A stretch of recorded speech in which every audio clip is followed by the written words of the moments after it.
Now, today the government has announced the introduction of no-fault divorces, long-awaited changes to the current divorce system where there must be a guilty party held responsible for the breakdown of the marriage. With stats showing that a fifth of couples regularly consider separating, are we a nation of people trapped in unhappy marriages? And will these new divorce laws help? Janet, what are your thoughts? Because you're like us, we've been divorced a few times. Yes, I've had four.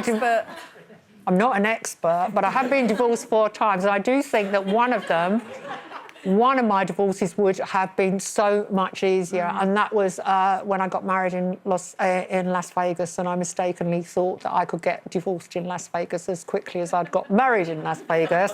And then I discovered under English divorce law, because my husband was English, that we had to wait months and months and months and months, and they had to be a guilty party. And I really welcome these laws because, let's be honest, marriages, for some people, run their course. And with the old divorce law, which has been, going for 50 years now, it's completely out of date. It was this idea that one person had to make up a load of allegations about the other because the only way you'd get a divorce was to say there was a guilty party and someone took the blame. And life's not like that. And that's so cruel if children are involved, because children are going to hear all these things, and if one parent says, no, they're not true, I'm just saying it to get in, why inflict a child with all of that? But I do think at the same time, I'd like to think these laws will help, and I'd like to think that more people just opt to divorce, because actually the divorce law, the divorces rate at the moment is pretty low. I think it's almost as low as it's been since the 1960s. Yes, yeah. People breaking up from cohabiting has increased, so maybe the amount of marriages... Well, marriage has gone out of fashion, and, that's bad. I think that's bad, I think there's a lot to be said for getting married, but at the same time, there's a lot to be said for... being able to... 4 times. You love a bit of cake, don't you, Janet? I think there's nothing wrong with marriage to protect you in law, to protect your property, your children and everything else. It's just that when it comes to splitting up, it's got to be made easy, painless and civilised. But what I do think, to go back to Andrew's original point, is that I'd like to think these divorce laws help people who are in unhappy marriages to split up in a civilised way. Well, I have to say it's exactly what I went through with Ray. So when we were, we'd both agreed the marriage has run its course, we were still friends, blah, blah, blah, let's just do it as nicely as possible. And then you go and you have to give your reasons why you want to divorce. Now, I was saying to my sister, I haven't really got we're just not getting on, and we've just fallen out of love, but blah, blah, blah.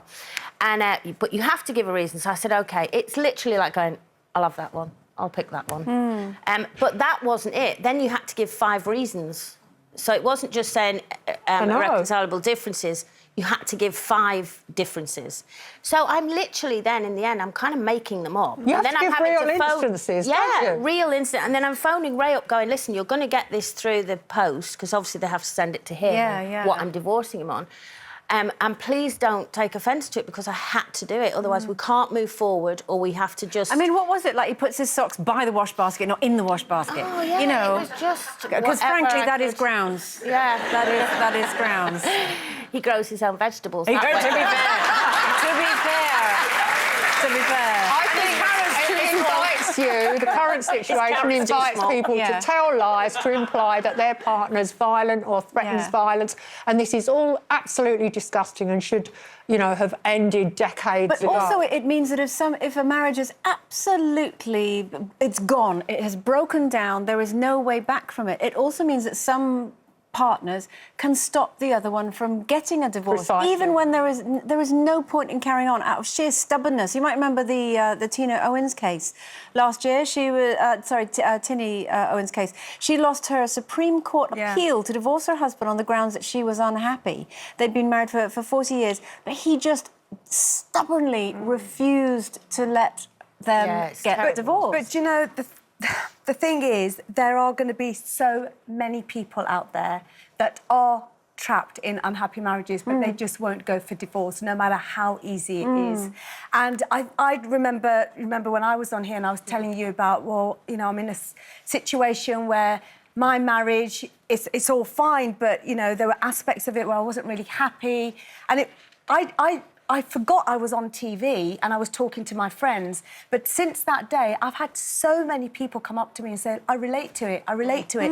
And it's not easy for everyone to get married. You know, I've had people come up to me and say, look, they haven't slept with their partners for 10 years. They've just got used to it. It's just the way to live. They haven't got the confidence. They haven't got the financial stability.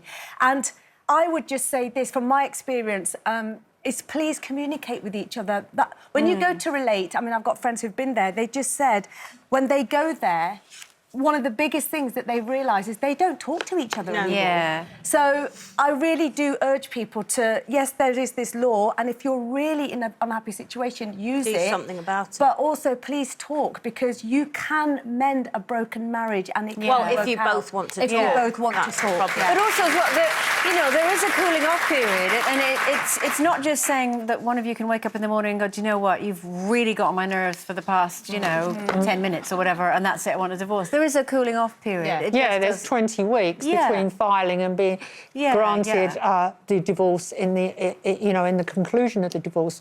But what I would say is that a lot of women, particularly of my generation, remain married to people because they're fearful. Yeah, And scared. fearful of living alone, fearful of, you know, how their old age will be. And I always say to them, be brave.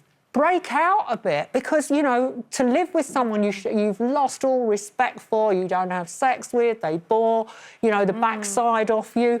Please, please, please, have the guts. can't. You Yeah. can, Yeah. you can. Absolutely. I But totally also, agree. you know, and I think a lot of people don't get divorced because they're worried about being lonely. But actually, there is nothing lonelier than lying in a maritable bed. Maritable, is that the right word? Marital. You know what I mean?